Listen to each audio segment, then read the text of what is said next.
Hello once again, muli narito ang Arba Rabulan TV. Ang bidyong ito ay naglalaman ng masiselang bahagi ng paksa. Anumang pangalan, lugar at pangyayari ay ito'y pawang nataon lamang at hindi sinasadya. Na ang layunin lang ng Arba Rabulan TV ay maging happy kayo for entertainment use only. Okay, sa pagpapatuloy, ito na ang Part 7 ng ating series ng mga kwentong kalokohan at katarantaduhan. Hatid sa inyo ang ligaya at saya, love trip sa kanya-kanya nyong mga tahanan. Ngayon, ang pamagat ng ating kwento ngayon ay ang Olympic, no? Patigasan ng ulo. At ang mga kalahok na gaganap ay unang-una pinapakilala ang Japan. Next to Japan, USA. Yes! And last but not the least, ang representative na, syempre, Philippines! Ayun, nakakita na sila sa stadium. No? Ngayon, syempre, patigasan ng ulo yan eh. Ang gagawin ng bawat kalahok ay tatalon sila. Malabog, boom! Tingnan. Kakatakot, pre. Ano nangyari? Pasag yung ulo. Tapos lasog-lasog yung kamay, balik. Sad naman. Sad, patay. Patay. Ngayon, syempre, pagpapatuloy ang labanan. Kagisan ng galing at patigasan ng bunga. Okay, eto na. Sa pangalawang pagkakataon, tinatawagan ang representative ng bansang USA! Palakpakan na naman. Ayun na, pare.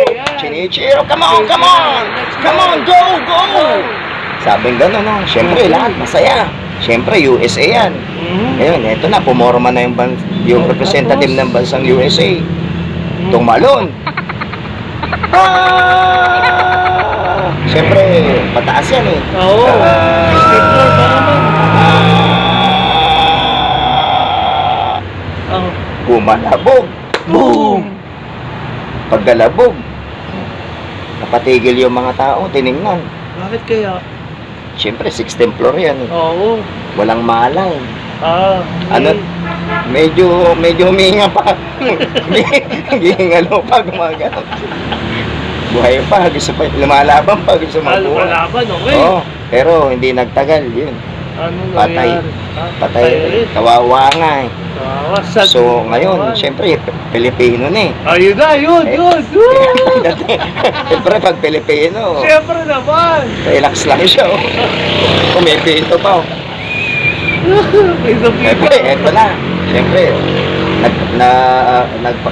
nagpakitang gilas ng Japan, USA.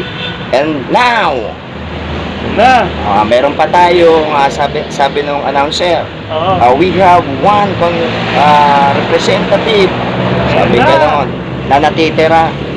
Okay, syempre, hindi na natin papatagalin. Okay, yun na yung ano. Tinatawagan na ang representative ng bansang Philippines! Sigaw, syempre, Philippines yan, no? Madlang people! Madlang people yan, pangmasa. Philippines! Ito na. Okay, pumuporma na. Pumuporma na yung representative ng Philippines. Ngayon, syempre, nung tatalo na, sinilip niyang gano'n. Nakita niya. Yung representative ng Japan. Patay. Tapos nakita rin niya yung representative ng bansang USA. Naghihingalo pa, pero kanina, di ba? Namatay rin. Sad naman. Kita niyang gano'n, no? Siyempre, ganito lang siya. Tagal. Ilang minuto yun. Ilang oras. Tagal. Tagal. Siyempre, akala bumibuelo eh, Philippines eh. Oo, Philippines yan. Ngayon, yung mga tao naiinip na. Tapos? Siyempre, inaano na siya, go, talo na. Tumalong ka na. Dami na mga sumisigaw, talon. Philippines, come on, bulong. Sabi nila, inaano na, sinisigaw na, binubo na siya. Boo! Boo! Pero yung Philippines, hindi pa rin talaga magpapatalo. Talagang bumibuelo pa. Tiningnan niya talaga, Sabi ng Philippines, mataas talaga eh. Ano, Mataas. sabi niya, ano ka, hello. Patay na yung dalawa. Siyempre, lahat naiinip na eh. Gusto nang So, tumala pati ng mga- Philippines. Representative natin Oo. yan eh. Di ba? Representative ng Philippines yan. Ako nga rin, hinihintay ko na rin kung nangyari. Nakakainip talaga.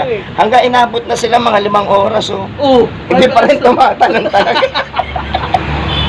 napakatigas talaga. Nagsasara na yung stadium mo, inaayos na yung mga bangko ang Philippines. Ah?